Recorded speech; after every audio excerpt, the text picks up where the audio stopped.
البنان ما نشريش، ما كليتوش كاع. البنان ما نعرفوش. اول بنان ماشي دوبلان هي بنان مال. بنان. البنان والو بنان. غالي بزاف. غالي بزاف. غالي بزاف. غالي غالي غالي، ما كليتوش كاع. ما كليتوش.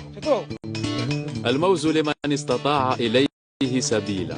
عندما يصبح الموز كعملة صعبة يتم تداولها. قرار رفع حصص الاستيراد حتى نغطي السوق الجزائرية من هذه المادة، وتعرفون جيدا أن هذه المادة كفاكهة لكن هي منظمة ومهيكلة لأسعار السلع في السوق خاصة الفواكه.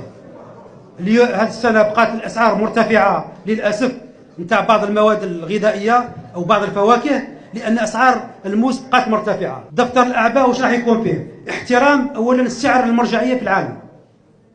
مش مقبول أن بعض الدول اللي ما تنتج هذه المادة تبيعها بأقل سعر من الجزائر.